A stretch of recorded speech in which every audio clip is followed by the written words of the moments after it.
Guys, I have a new sponsor called Cultural Church Conditioners. They go by C3. Basically, there's a lot of churches out there. They're good at coming up with content, but they're not good at coming up with content that's applicable to other demographics that you're trying to reach.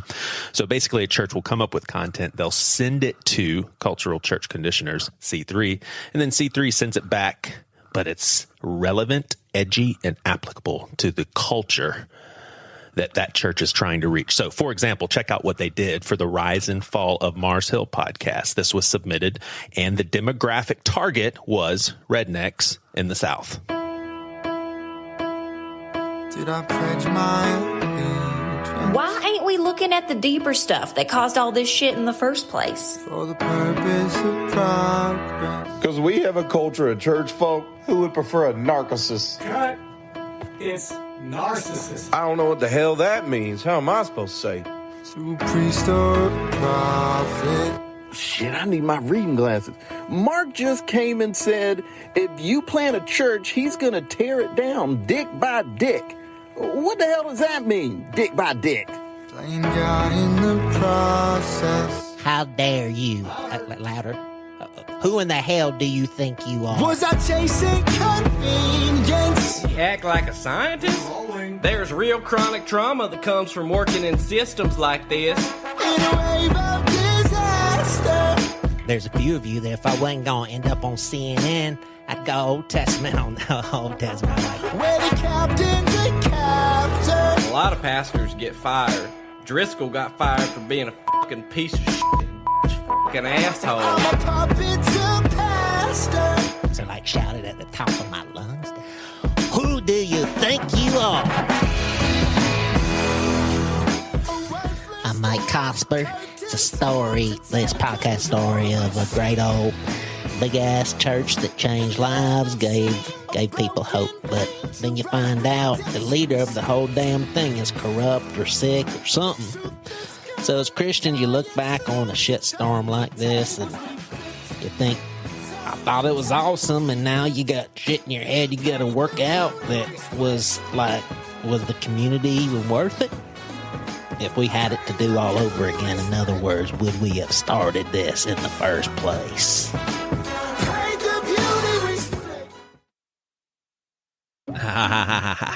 What's up? I hope that sketch was taken how it was intended, just for a smile amidst the craziness millions of us listen to on that Rise and Fall of Mars Hill podcast. We love all you former Mars Hillians. So welcome to your safe little place called Pastor with No Answers. Crazy world, countries being invaded, but you're here now. You're fine. You're with your favorite pastor or favorite pastor who has a podcast named Pastor with No Answers. How about that? I'll take that. So we got some good stuff coming our way today. Talking to a friend, former pastor at Mars Hill Church, mourns his whole time there, man. I hate that. We've got Ellen and Ryan spending most of our time talking about whether or not Ellen is an alcoholic. Proud of her for sharing this stuff on here, by the way. So I was thinking the other day about things that are just long gone from our culture, like your loved ones go for an errand and it's getting late, sometimes really late. Nowadays, we just call them. Hey, what's up? What's going on? Back then, we called 911. Like 90% of the time, everything was okay, but you didn't know. How about the word lick?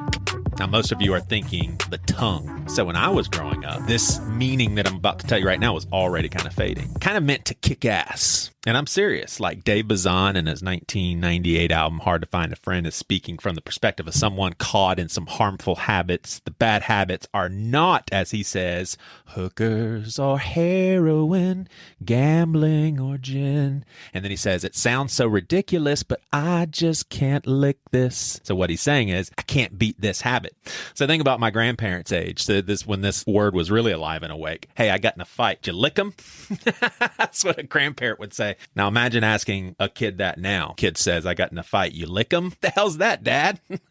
Hey, check this one out. What about the American flag just being the American flag? I mean, hell, I like our country. I like our people. Flying Old Glory shouldn't mean anything about my political affiliation, but it seems that way. You're never going to make me hate the American flag, man. A country where great people did some really great things and they keep doing great things, and I'm proud of that. A place where people are still trying to get here for safety. Have we forgotten that? People are still trying to get here. Lots of things I don't like, lots of things I hate, honestly, but I love sharing this country with so many awesome people. How about this one? You get a kick out of this. So I had a really racist grandpa, which, by the way, if you were a racist back then, you're probably homophobic also, unfortunately. So my grandpa had this really awesome blue windbreak. My grandma had one matching. Lots of pictures of them with them wearing them. Well, it's blue and it's got a huge rainbow pattern across the front, and I love it. I have it now. And I don't mind that it represents LGBTQ people, but hell, I just like the jacket. I like rainbows for other reasons too, man.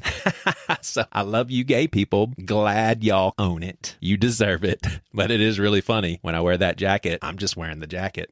Kyle Beym, Beym, however you say your last name. Thank you for joining the Pastor with No Answers patrons. You now have your own podcast feed with all of the material. We've got an interview with Derek Minor. We've got an interview with a doctor that goes into the history of African Americans in this country. Just unbelievable stories. We've got an episode just sitting there in this podcast feed for patrons of a pastor who pastored as a gay guy, finally just had to come out.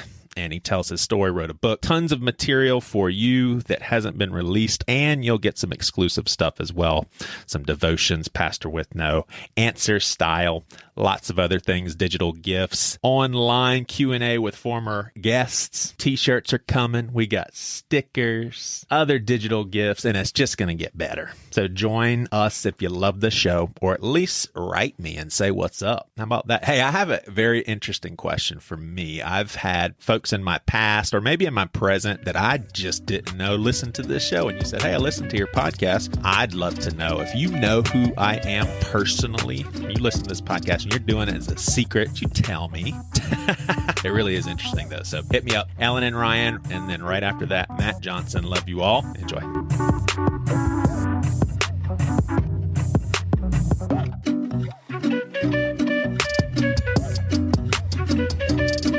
Have you ever eaten Chinese food and at some point you get a pain like up here, like in your ribs? Yeah. And you're like, ooh, that's not good. That means that like I took it way too far and my body's just realizing what's going on here. And I was in pain for a little bit.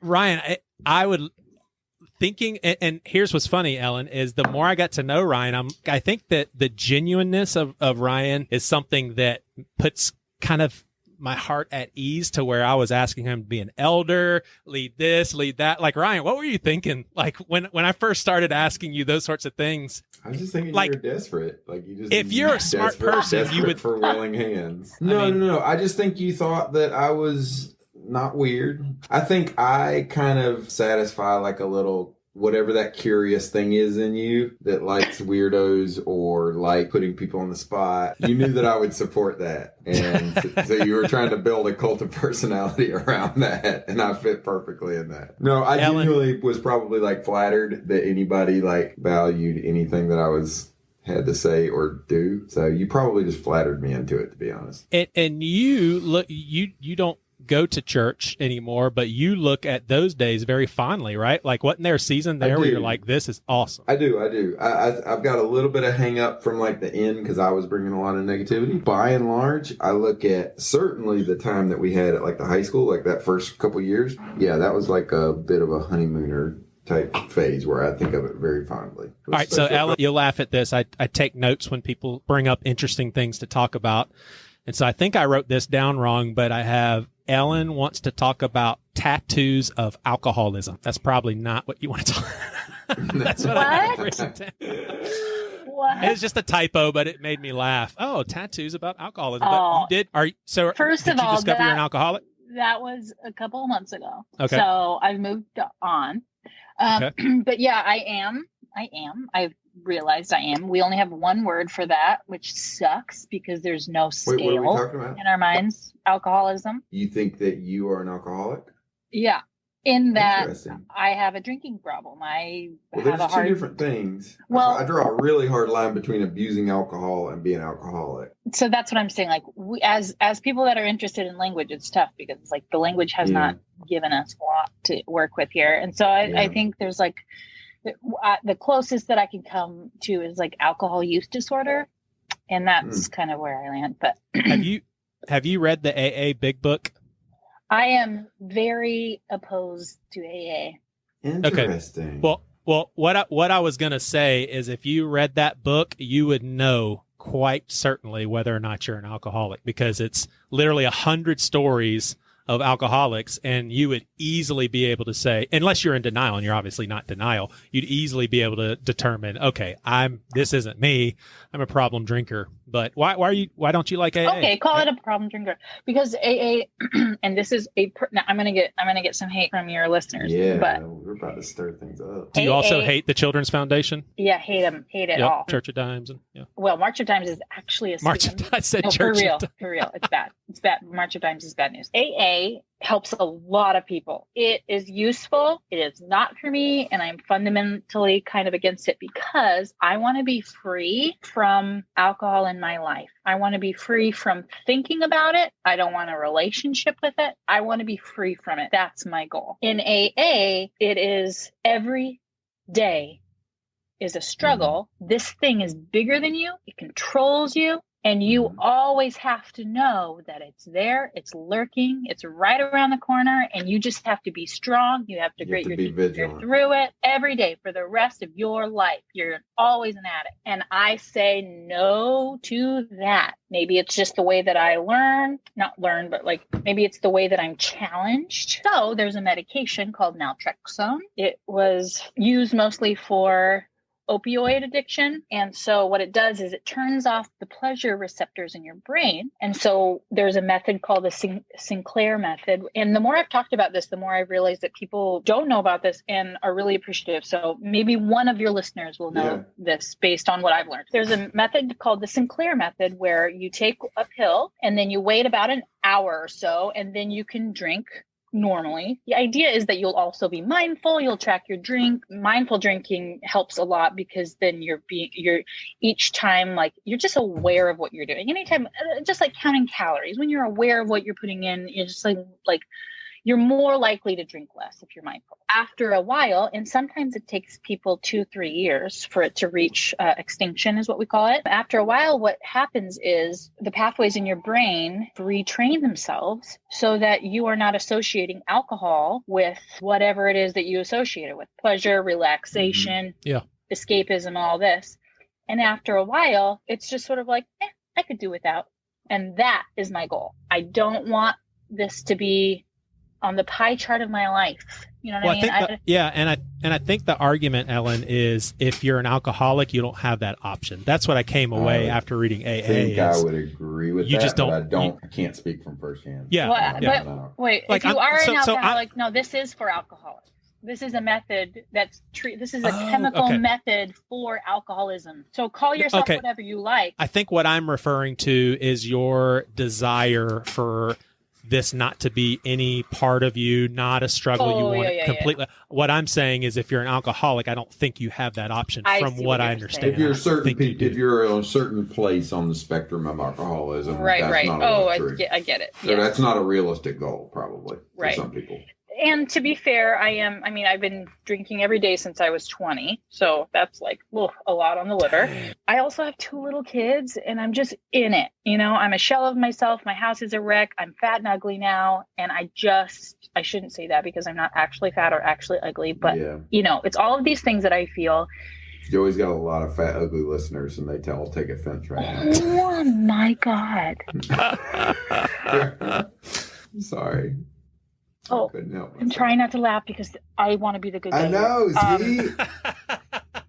I'm totally joking. I'm playing a character. Continue. But my point is... I really did wreck you. I'm sorry. You were basically saying that you were not in a happy place. You're not in a healthy place at the moment. Yes, I am just drinking. It gives me the only amount of pleasure I have anymore. It's the only thing I have to look forward to every day. It's the easy button. When everything else doesn't work and everything else is shitty, you can hit the easy button and get a tiny bit of whatever. Yes. You know what? And I the more I talk about it, the more it's like, oh, you do that too. You do that too. And I'm just the first one of anybody I know that is saying, yeah, I have a drinking problem and I'm thinking about it more and I'm doing something about it. Fantastic. I'm really proud of you for just being a straight shooter about that. Yeah. That is very difficult because there's a big fear that if you admit if you give an inch on that kind of thing, it becomes you know real. that people are going to proselytize you. People are going to try to save you. People are going to judge. People are going to take your kids away.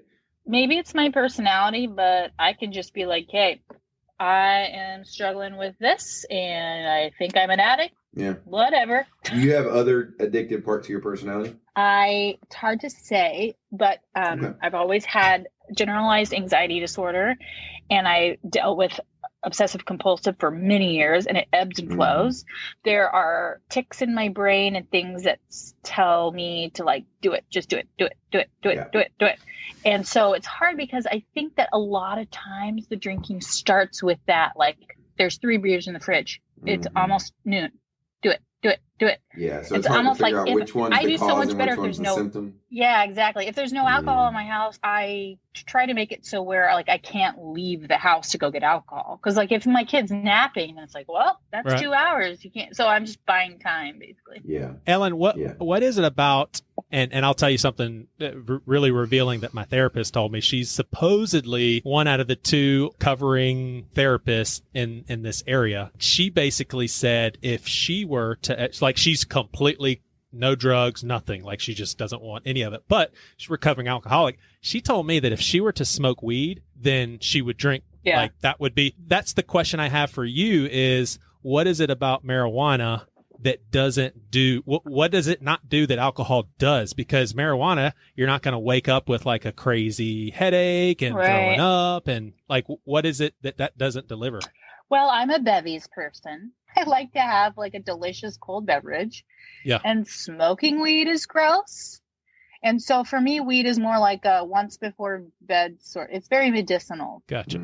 Whereas alcohol is more of like a snack with benefit. Well, can we pray for you right now? Ryan, did you hear that? Joey wants to lay hands on me right now. By all means. Hey, get this. Also, when is that not going to be okay to say can I lay hands on you? Oh, all that stuff all sounds weird. Like I'm gonna pour into you. We're gonna come around you, pour into you. Like literally, oh man, we just want to love on you. The elders, we just want to come around you. We want to pour into you. We want to lift you up and pour into you.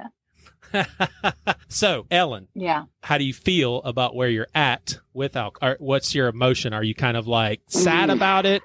Are you happy that you are able to come right out with this? Do you feel like there's a good chance that I'm not going to be able to do this? Or you're like 100% confident that like where metacognition here, what are you thinking about? I tend to take 1 step forward and 2 steps back in general. That's how I kind of feel about most things. And I am giving myself tons of grace. I am saying to myself, like, the more you just think about your relationship with alcohol and think about how there are no benefits, and think about how everything that you don't like about your life, alcohol either causes or adds to. I feel like the more I dwell on that and think about it, the more I'll actually like change my mind about stuff. I mean, I was a raging conservative.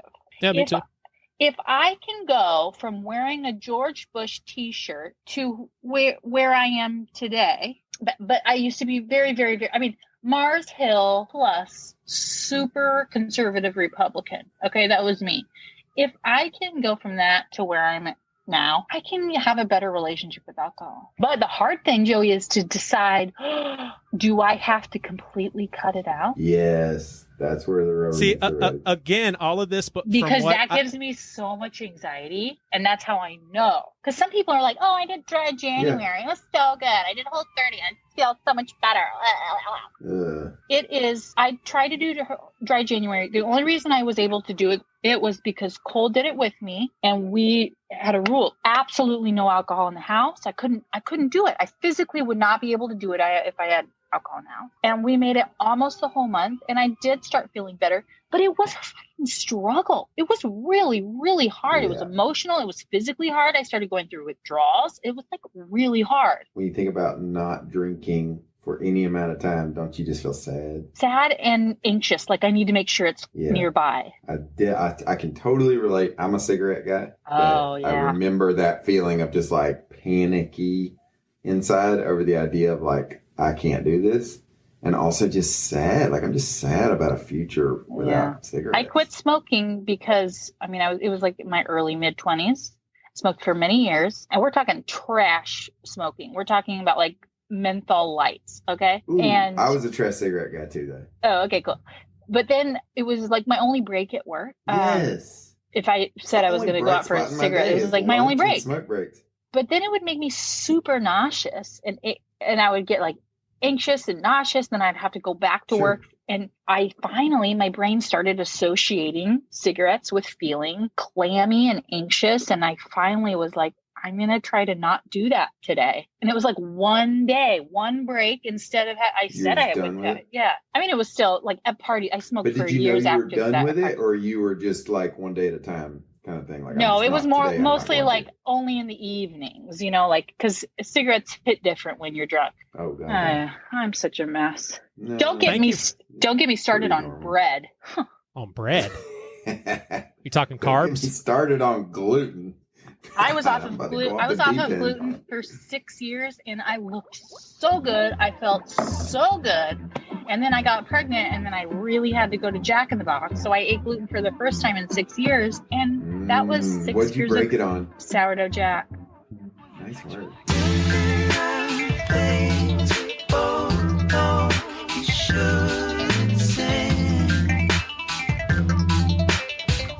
I'm really glad that people are hearing this story, and maybe we could potentially fix it. In fact, I've heard there's a pastor that said this to me, and it was just like cool water on a hot summer's day. He said, Joey, have you ever thought that God could be judging? Like this is his judgment for this approach to church and these sort of prideful directions and narcissism and all of that that's so rampant in a lot of mega churches. Now God is kind of, this is getting really fundamentalist sort of thing, but God is kind of giving them over to their own stuff. Mega church pastor after mega church pastor, they're just dropping like flies. Oh, for sure, man. It's time. The model doesn't work anymore. And there were a lot of smart people that knew that really early on. And I think in some sense, I think the evangelical impulse to get the message out and to use all means at your disposal and to look at media and all the ways you might get the message out, you need to see it as like a neutral thing.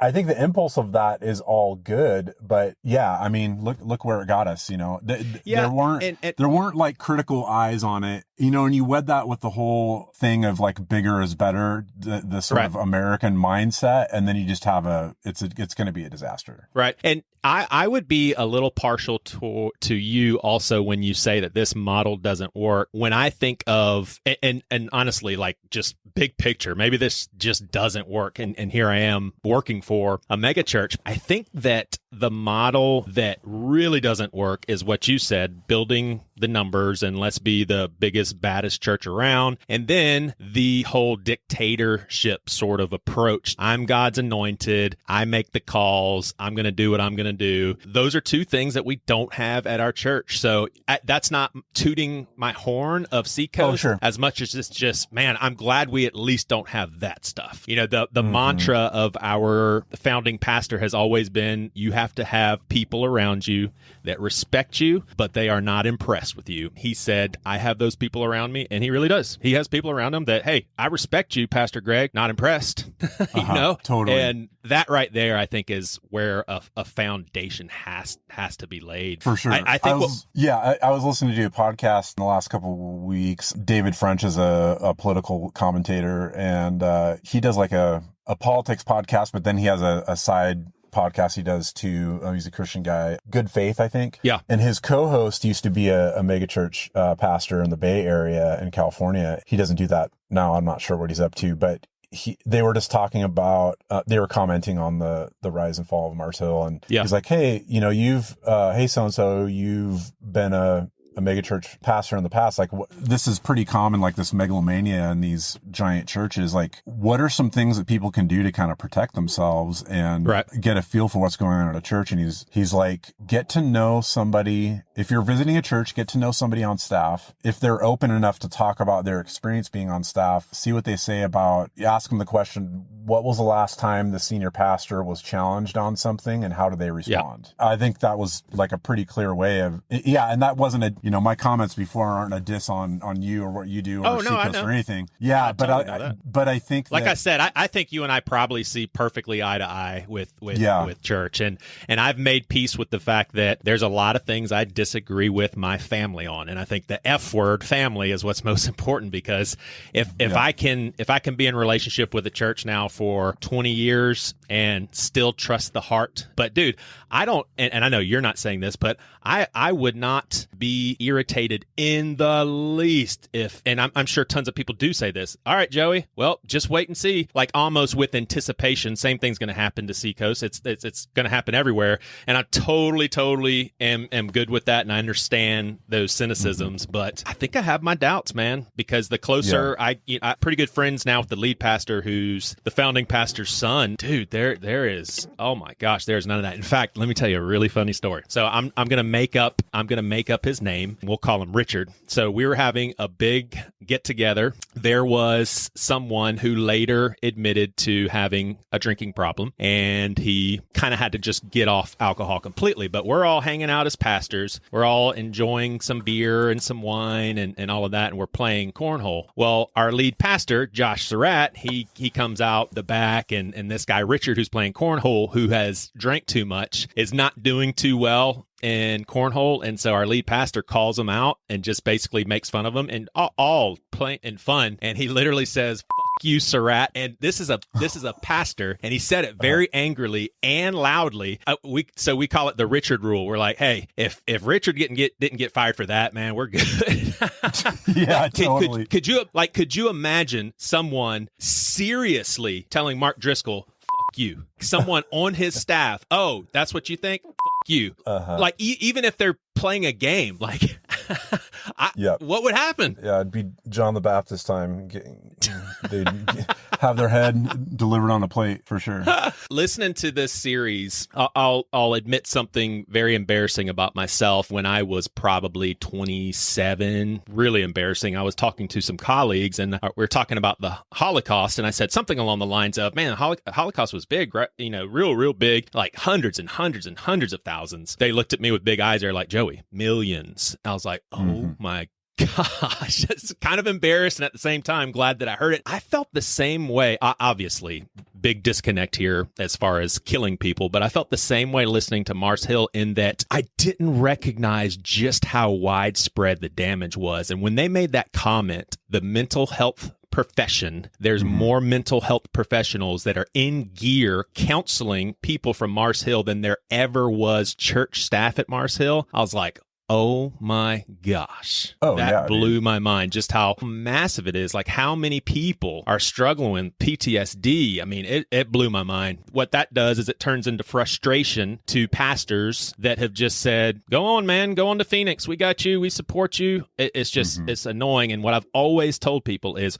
why would you, and let me tell you this, Matt, I've tried to have a different precedence on this show. I really don't want to talk about people specifically unless it's situations like this. And so I do want to say that I really try to love Mark Driscoll. I think that he's a human just like any of us, but I am going to take this episode to be a little more candid, if that makes sense. I can't imagine what it feels like for you to hear all of that. I've heard of some people that brings back up a lot of those feelings and everything. How were you able to listen to it? Was it certainly wasn't a casual listen. Yeah, I think that I'm far enough removed now to where it doesn't activate me too much. Like, I was able to listen to it without getting anxious or pissed off. There were like low levels of that. I think towards the end, especially towards the last couple episodes, I just felt sad. Right. And it reminded me of very key moments where when we left Mars Hill, it was like probably a year or two process of just being in a fog, because right when stuff was hitting, I mean, it was just like a snowball. Mars Hill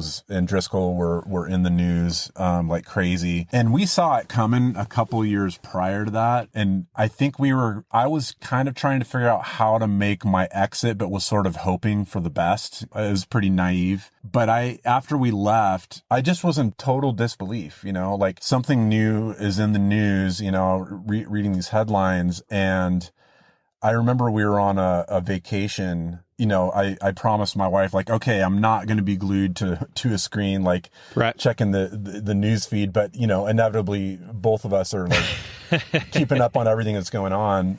I can't remember what new thing that had broke or whatever, but I just kept thinking, like, surely Driscoll's going to address this stuff head on and he's going to be honest. I had that realization, like, number one, we're under the bus now. Like, me and my family are under the bus. And we're dead to Driscoll because we've been critical in some way. But also, he doesn't have the capacity to just be a human being about the issue and make good decisions and relate to people and be humble. My wife and I talked about it. It's sort of like somebody who has like if they're crippled in some way, they just are incapable of doing certain things. And I think that like Driscoll's incapable to have empathy with people that he's hurt.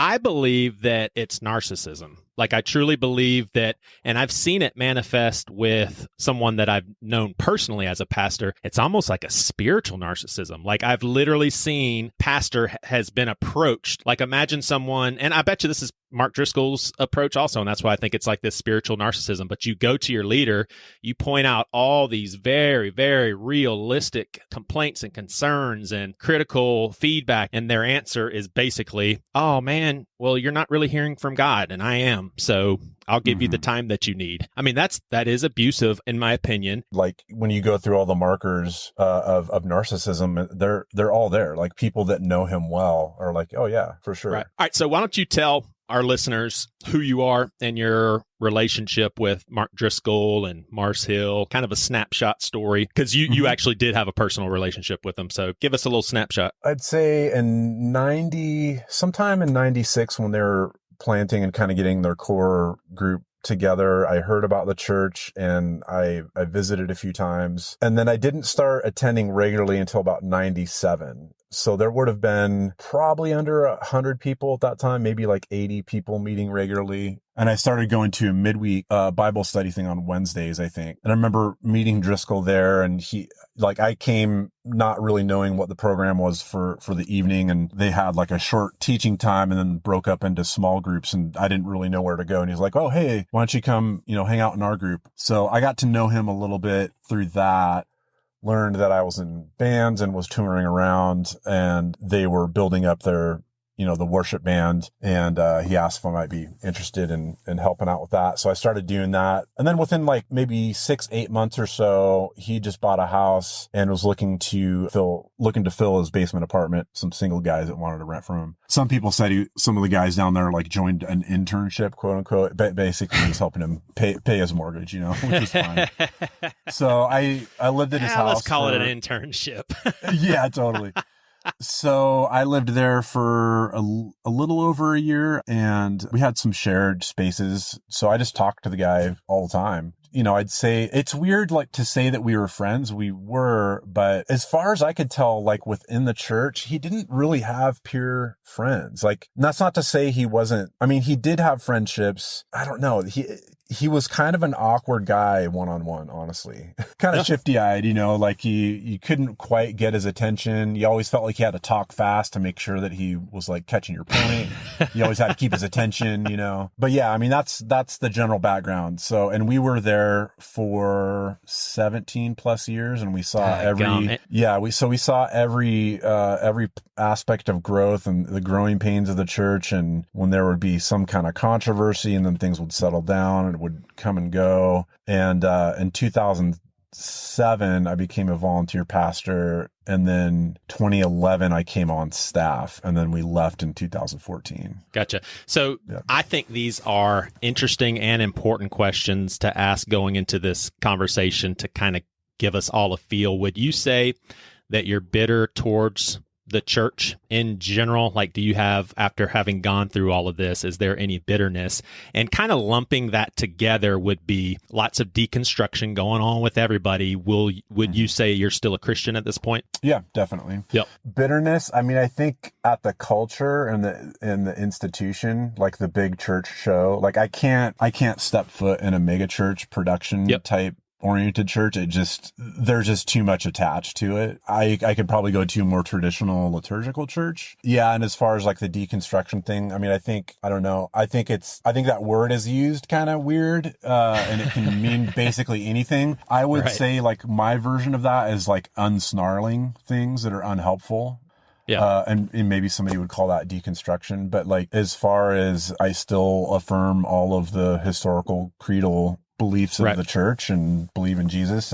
But I think there's a lot of problems with the church, the American church in particular, for sure. Yeah. So when he was going into, and I recognize this, Matt, I'm going to ask you a lot of what would Matt think questions, and any of them that you don't want to think about and or try to articulate, just say pass and pass on to the next one. But do you think when Driscoll was considering starting Mars Hill and then starting Mars Hill and giving Jeff Suffering all that money for his engagement ring and getting close to you in those early days and all of that, were his intentions purer than they ended up being? Like, do you think he started off on a better foot than how things ended? Or do you think he initially wanted to pursue money, influence, and power? I don't think he quite knew I don't think he knew quite what he was doing. I think that people will ask, like, well, do you think he kind of became a narcissist after, or was it always there? I mean, I'm just taking a guess. I mean, I think those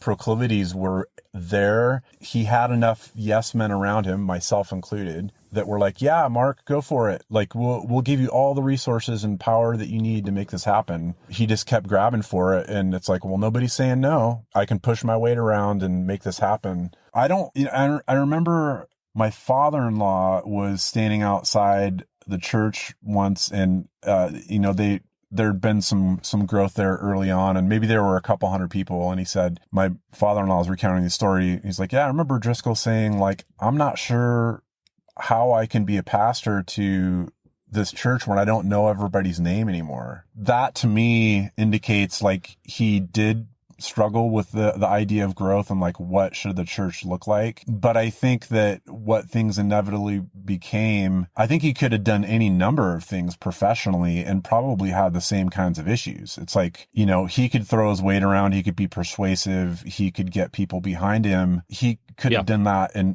he could have been like a marketing guru or something. You know what I mean? Yeah. He would have done the same thing with those people. Right. And it would have been a little more acceptable in society. I think people are like, oh, you know how CEOs are and stuff like that. Yeah. And less painful. I mean, I always say like, dude should have been a used car salesman. It would have been better off for everybody. It's like, oh yeah, I got an asshole boss. Well, yeah, but then you tack God onto it and you got a whole other layer that's just really disorienting and painful for people. If I'm hearing correctly from a lot of the testimonies, it sounds very clear that people were turning a blind eye to things they knew weren't right because of the good that was happening. And I don't keep track of the names. I don't know who this was and who that was, but I do remember someone sharing a story about Mark Driscoll looking at Rick Warren help, bless Obama entering into the presidency. And he said, I want to be that guy. I don't understand why whoever he said that to didn't say, I am out of here and I'm going to tell everyone else to get out. Like, I don't understand why that wasn't so clear at that point. Like, at that point, you have to grapple with, okay, this guy has lost all credibility. He has lost his way. I'm out. Mm-hmm. Was it simply because you guys did have good community and you did see good things happening? When you're having whole meetings, hours worth of meetings on Mark's PR, there's something. And dude, I in no way am I attacking anybody at Mars Hill. Most of the people that I know there, I respect more than I respect myself. But it just seems like if you're in a room talking about PR, it just seems like you would look around and be like, wait a second, what in the hell are we doing?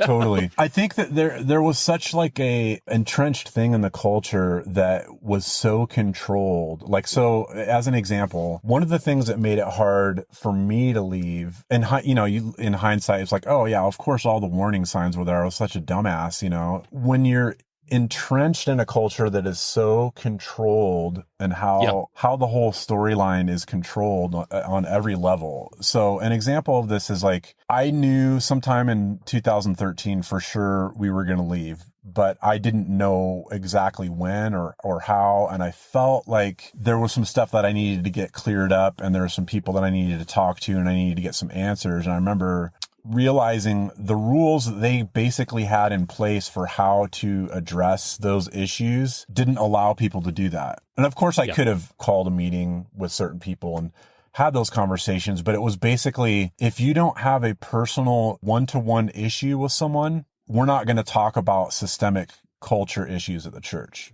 We just don't do that. My issue was not as much like personal stuff like, oh, I heard this in a meeting, or you were an asshole to me, or you did a power play on me. It was more like the culture is really messed up, and we need to have a larger conversation about that. But they wouldn't, the upper leadership just wouldn't allow those kinds of conversations. Right. So it's just, you're getting gaslit every single day. You know, it's like, I don't even know how to make sense of what's happening here. Right. And then you layer on top of that, you could get fired just for looking for a job. If you were on staff and you were looking for a job, you had to keep it secret. And if you told them you were looking for a job, you had to like spin the whole thing so that it was a positive thing, that you had a good reason. Like when you have your church community, you have a sense of family with all these people, community you've built with, you know, for say 20 years, almost 20 years, your livelihood, everything. And there's all these layers of control of what you can say and who you can talk to. It's a total mind fuck. And you don't know how to make sense of things. It is true that people like me and a whole lot of people should have been blowing the whistle on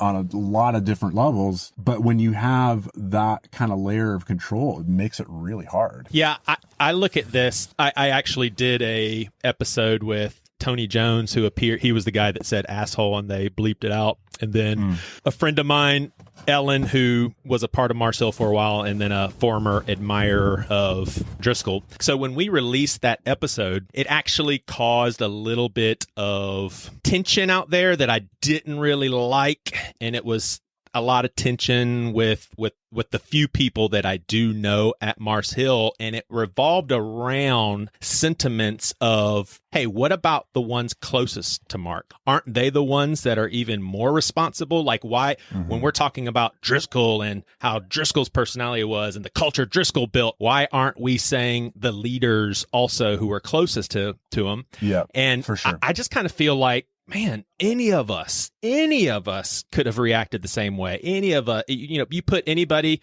who's wanting to do God's will, so to speak, in the shoes that you guys were in, and it just seems like, man, just cut everybody some grace. But have you been in conversations like that with people saying, man, what the hell? Like it's these leaders also. Yeah, some. I mean, and I would put myself in that category too. There were sort of like tiers of leadership in a sense. It's like, you know, the executive elders were sort of like this inner sanctum, you know, these three guys that kind of ruled from on high. And then you'd have different teams of pastors that maybe didn't have that much access. I mean, so I remember the days where, you know, I could call or text Driscoll, and then he had an assistant, and you'd have to set an appointment with his assistant. Right. And then on and on it goes. And there's all these different teams working together, and eventually you don't really have access to the guy. And another thing within the culture too is that if something blew up, if he said something stupid online and, you know, he was getting some heat on media or whatever, the idea and the narrative was that, oh, like Leaf is close to him, or Mike Gunn is close to him. Like those guys know how to talk to Mark. Like he really trusts those guys. And you would even talk to other fellow leaders, and we would all be saying the same stuff. Like, yeah, we know that, you know, he's like shooting off his mouth again. He's doing something stupid, but you know, he listens to Mike. He'll listen to Leaf, you know, and that was always that was sort of the prevailing thought on that, is that there was somebody close to him that would speak some sense to him, you know. You guys like Matt? I do. He's a sweetheart. That's what we would say here in the South. Well, let me tell you something real quick. You can look in the show notes for this, but he's part of a really awesome organization called Mockingbird. It's a website, basically an organization devoted to connecting the Christian faith with the realities of everyday life. So this site is one of their chief venues for doing so, but they publish books and magazines. They host conferences, distribute podcasts, and Matt actually has some nice crafty writings on there. One called 17 Years at Mars Hill, Life After Delusionment. We'll have a link directly to that one. But he's also written a book called Getting Jesus Wrong. I'll have a link in the show notes so you can listen to an episode on Pastor with No Answers about Matt talking about that book. But go click these links and check out these writings. There's a bunch of cool stuff, man. I ain't lying. He'll listen to Leaf, and that was always that was sort of the prevailing thought on that, is that there was somebody close to him that would speak some sense to him, Right. But the thing is that when somebody truly did that and would challenge Driscoll, it was only a matter of time before they were gone.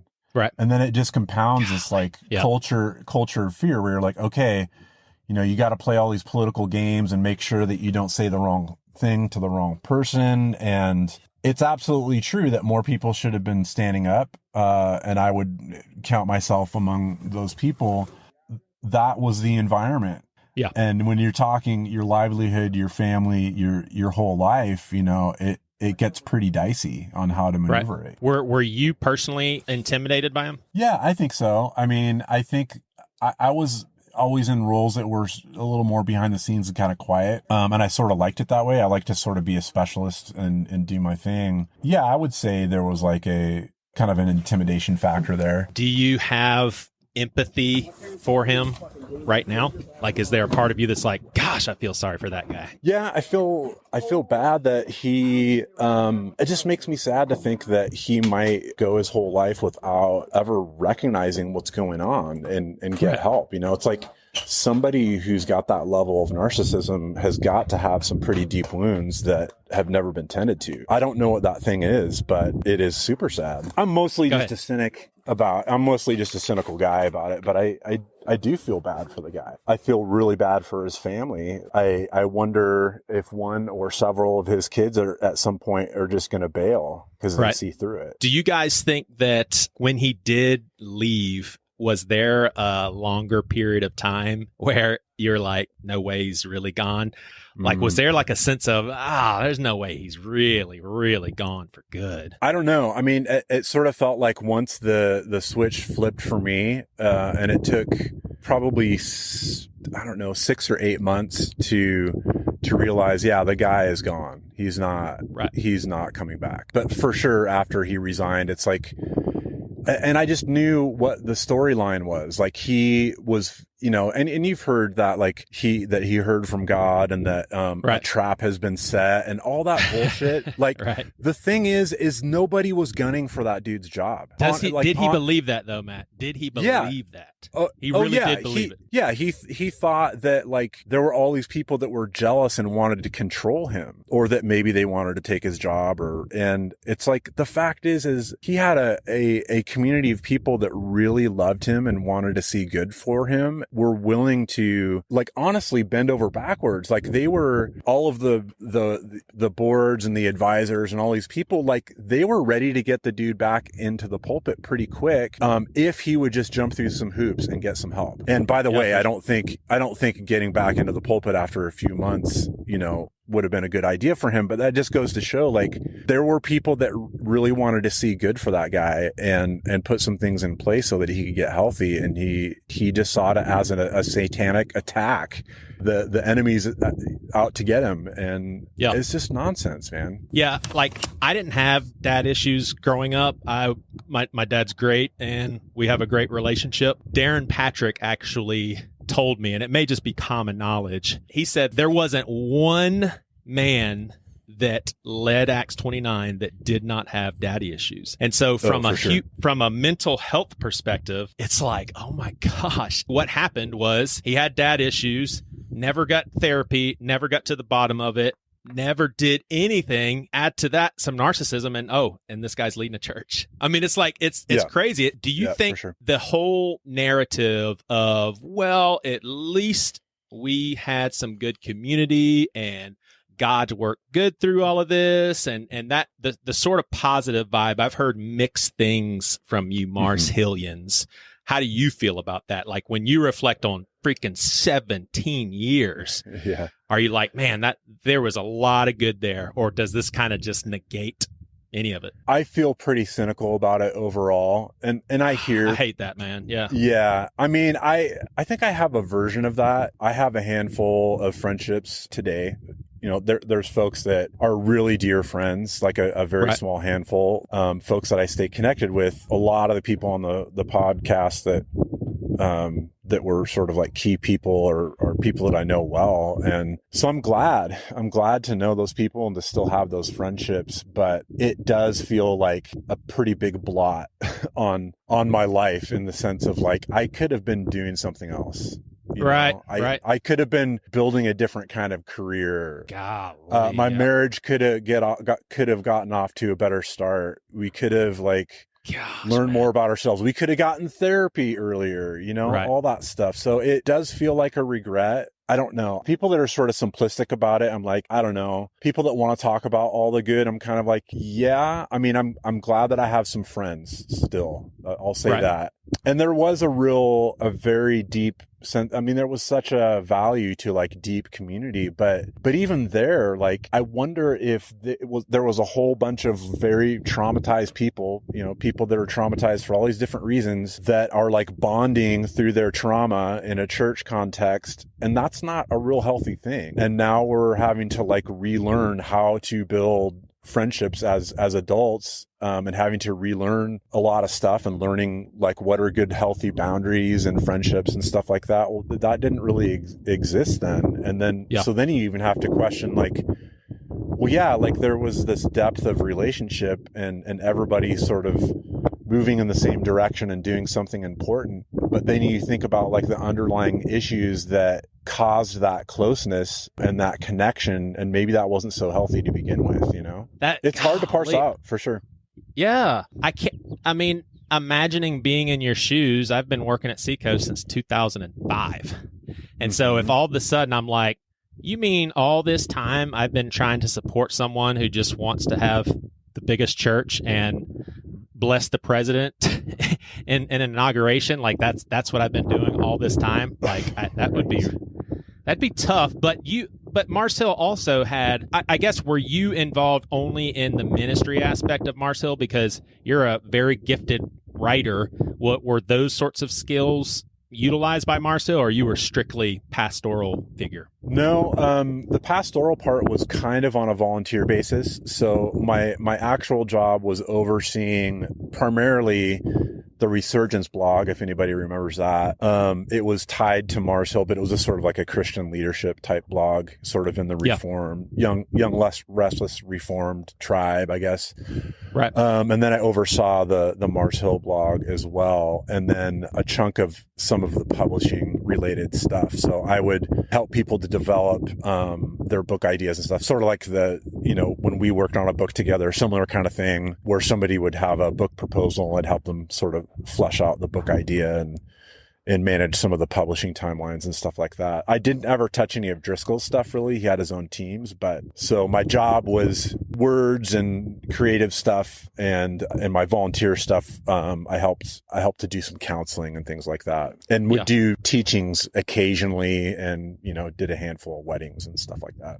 Do you know if anybody from Mars Hill actually went out there to Phoenix? Like, did anybody stick with him through the long haul and go out there? Yeah, there was like a facilities guy that followed him out there, and I know there was like a guy in the creative department. So there was a handful of dudes, maybe 3 or 4 folks followed him out there, and then there were people that were just like churchgoers and volunteers that followed him out there too. I think one of the gals was maybe on the podcast, if I'm remembering right, but yeah. So there were a handful of folks, yeah. I heard Tim Smith, and I'll just tell the listeners if some of them haven't listened, and you can correct me here, Matt, but Tim Smith was another pastor there and also a worship leader. Is that pretty much right? Mm-hmm. Yep. So he talked about that Mars Hill went beyond Scripture, and I actually think that Mars Hill stuck with Scripture too firmly, to the point that I don't know why, Matt, but I've done 2 interviews with Westboro Baptist leader, and both times I really do think that it is what happens when you look at the Bible inerrantly. You don't consider context. That just kind of seems like every every poor practice outside of the insulting and womenizing and all of, I mean, you can defend by scripture why there shouldn't be women elders. I mean, you can defend by scripture why people need to submit. I mean, you can defend all this stuff. Like, do you ever think Mark was just trying to abide by exactly what the Bible's saying? Yeah, he always had this the saying of like, it's my job to tell the truth, it's your job to make a decision. He always had these catchphrases, you know. Jeez. But I think too, it's also like, you know, buying into a particular way of seeing things, you know. So like gender was a really big deal. So he was all about like the complementarian point of view. I guess on paper, I think it was pretty hard complementarianism. It was probably more fundamentalist in practice. I think that every church kind of has their tribe and what they're going to stand for or whatever. But that's just the thing. Like what are the things that are most important? He would also, another one of those things was like, this goes in the open hand, this goes in the closed hand, you know. So scripture, virgin birth, life, death, and resurrection of Jesus, like that all goes in the closed hand. He would say stuff like, you know, women pastors, all these other things. This is the open hand, but really there was a lot of stuff that went in the closed hand in practice. Yeah, so we're wrapping this thing up here, but you might have to pass on this one, but I'm going to still put it out there. Behind the scenes in the Driscoll household, or let's just say Mark and Grace, behind the scenes when no one's listening, are they talking about how Satan is after them and crying together over the loss of Mars Hill? We just breaks our hearts and we didn't know what to do, and no, God is still with us, but are they even walking through that narrative? I mean, I've had people even tell me that the sort of videos that Mark Driscoll had with Grace on air did not even really represent who he was behind the scenes. So it'd be super interesting to know behind the scenes how those dynamics work. Do you think there is a big disconnect? I think they believe this story, and they also know how to damage control. So I think there's probably a lot of hurt and bitterness on their end. I think that they think that they're doing the right thing. They know how to do really good PR, or maybe not. At least they have a method for how they do it, I guess. I don't know how effective it is, but yeah, I mean, I think they do believe that whole story. Yeah. And you think he's going to respond to all this? I don't think so. Golly, that's so crazy. A podcast with 15 million listeners, and there's not going to be any response. Do you think he listens to it? Oh man, I would think so, but if he doesn't, he has like a right-hand man that reports back to him. It's basically like, okay, who was shit talking? All right, that person's dead to me. Who else? You know? Yeah. So yeah, he is listening in himself, or for sure has somebody reporting. Yeah. It's like we have no problem with calling people dangerous because of things they've done physically to someone. Even if that person's a Christian leader, they've done something physically to someone, we call them dangerous. But we are so hesitant to do that when it comes to church leadership. That's when we just aren't really able to talk about it. I mean, it's crazy. Right. This is coming out of very pure intentions, because there's some people that say, man, I just don't understand the big deal. And maybe they didn't listen to the whole series. But when I interviewed a couple of Mars Hill wives very long time ago, when I did those interviews, it was with Jen Smith and Trisha Wilkerson. This is probably 2017, 18. I had a guy, you probably know who he is, but he basically called me and said, thank you for having these conversations. Here's why I have no problem with saying that this guy is dangerous. This guy's kids followed Driscoll out to Phoenix. So this guy is worried about his kids, and are they in a cult, and what's going on? And he's very familiar with Mars Hill and how it fell apart. So he must be somewhat of a wealthy man, because he was just able to pick up and move on to Phoenix. And he joined the church that Mark Driscoll was leading. But then once he sniffed out some things that he was like, oh, this just isn't good, he did the honorable thing by having Driscoll for a beer or something. They went out, and he basically just said, look, no hard feelings, but here's a few reasons why I'm going to go to a different church, love you, all that sort of thing. This guy, and I don't know if it's still the case, but this guy has not been able to see his kids or grandkids. Yeah, it's insane, dude. It is insane. So come on. Golly. I mean, and how impressionable, like Mark is a master at deception, a master at influence. Like, how could he influence two young people, husband and wife, probably in their mid to late 20s? How in the world could he convince them that they don't need to see his dad anymore? Their kids cannot see grandpa anymore. Either those two people are very stupid, and I don't think they are, or Driscoll is a master at that kind of stuff.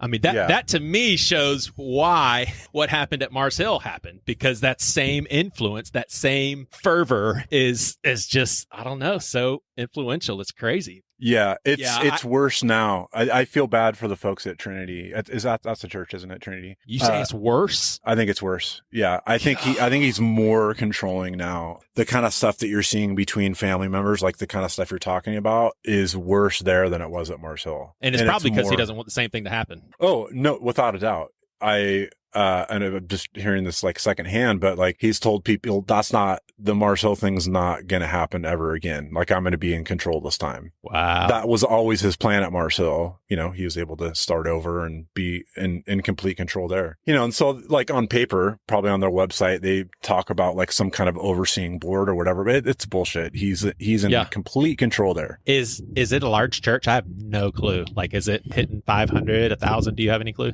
I really don't know.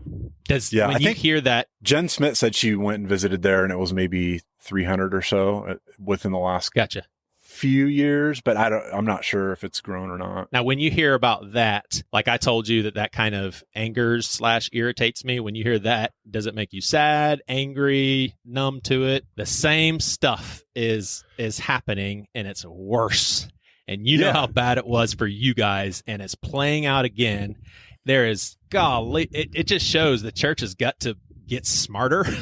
I think the biggest jaw-dropping moment for me on the whole series was when I heard that he pretty much slammed Martin Luther and John Calvin. I was like, no, he didn't. I'm sure you heard that part. Oh yeah, he's like, oh yeah, Calvinism, it's just garbage. He just said like nonchalantly, it's like, really? You built your whole thing on this guy's whole philosophy and theology. You just said, oh yeah, it's just garbage. And so what would he say about everything that happened in Mars Hill that, like you said, he based it on a lot of those teachings? I mean, would he say that was all garbage also? Would he say my teachings that reflected John Calvin and Martin Luther, that was all garbage? You can't have it both ways. If you're teaching from these guys and you think they're garbage, then I know, no doubt. But I think that may mean like maybe you should go back and say, I made a mistake, you guys. I've been rethinking some things, you know? Yeah. He just goes on to the next thing. Like, and the other thing too is, I mean, everybody grows and changes over time. Obviously, that's what it is to be a human being. But with Driscoll, he was like, every couple of years, he was like reinventing himself with like a new thing. He had a new set of friends. He had a new theological point of view. A lot of the times it had to do with friends in high places that he thought were going to pat him on the back and get him where he wanted to go. And then when they wouldn't agree with him, he'd say like, screw you guys, I'm going home. You know, like he'd go to the next sandbox. You'd see that over and over again. And so now I guess he's buddying up with charismatic dudes that think he's great. So... And we'll give him a pass on everything. So, hey, I listened to tons of Driscoll sermons, probably for a span of like 3 or 4 years. I don't expect you to remember all of this, but I remember very keenly. He told a story about, and I'll get some of the details wrong for sure, but basically a young man whose father was a pastor. His father started to cheat on his wife, and then just the whole church started imploding because they're like, oh my gosh, this guy's been leading us, and what is going on? And now he's in sin, and now we're falling apart, and just like a bunch of frantic people who just lost their leader. Well, this young man goes to Driscoll for basically some advice, and Driscoll literally said, we are going to pray that this situation gets better and redeemed, and it's a win for the church, or we're going to pray that God kills him. Yeah. I forgot what happened. That young man's dad passed away very soon after. And what the irony of that story is, he prayed for redemption or death to something that he's doing the same thing. Oh, I mean, gosh. Do you know how many people would pray that prayer about Driscoll? Like, I don't want to see more people hurt. It's like, I hate that you're going through this. Man, listening to those stories, there was a couple of times where I'm literally sobbing. Yeah, I wouldn't pray that prayer, but I could see myself getting close to it, because it's like, Lord, stop this. Like, don't let any other people get hurt. People went to Mars Hill for hope and to learn more and for community, and this is what happened. Lord, don't let that happen again. Do you remember that story? I do. I think there were different variations of it. He's probably prayed that prayer, over lots of different situations. And yeah, well, here we are. That's his rosary. He has like a prayer of yeah, taking this person out. God, do me solid. Can you just take this guy out? It is very sad. It's very tragic. And that's why conversations like this are important. Is this conversation going to convince anybody? Maybe, maybe not. But well, I mean, there's already been like a well-produced series. Not that your podcast isn't well-produced, Joey. No, I got you. But it's like this huge podcast and all these people speaking or whatever. Who am I to add to the story? I'm not adding anything more to it. But if I have any ounce of credibility to say, like, watch out for this kind of shit, and it helps somebody, that's important. I really do think we're going to see more and more and more. It just won't surprise me anymore. I think the last one that surprised me was Bill Hybels. This is the guy that may have started the whole movement of mega churches, and he's been inappropriate to women this whole time. Like, the whole time he's been teaching about boundaries, he didn't have any. It's crazy how much that you guys could probably sympathize with the people of Willow Creek, Yeah, it's nuts. And I think it just goes to show that people can be really charming and get away with a lot and get people on their side. This stuff is like pervasive. It doesn't matter, even like in denominational structures. Like, I think there was a study of Reformed churches in Canada. I don't know how they were able to do the study, but a very large segment of these pastors are on the spectrum of narcissism in a tiny little Reformed denomination. So it's very widespread. So hopefully people wake up and say, like, how can we screen these people so that we have healthy people in place? Right. And if they're not as healthy as they can be, can they have a leadership structure around them where they'll actually listen to people? And it's just it's a problem, man. I mean, even within denominational churches where you have court of appeal, you have an asshole guy going off the rails, you can at least appeal to the denomination to get involved, but even there's problems. So it's just pervasive, man. I want people to go to mbird.com. There, I mean, you're a very, very gifted writer. This will be in the show notes, but you have 6 reflections after Mars Hill. I think people would really enjoy. And then 17 years at Mars Hill, life after delusionment. First reflection, like the 6 things, 6 reflections. That's not me. That's David Zoll. Oh, gotcha. I'm sorry. But the 17 years at Mars Hill, I wrote that one. Mbird's a great ministry. They put out really good stuff with just have a really nice tone to their content. So definitely, folks should definitely check that out. Matt, thank you. Good talking to you. Yeah, likewise, man. Thanks so much for setting this up.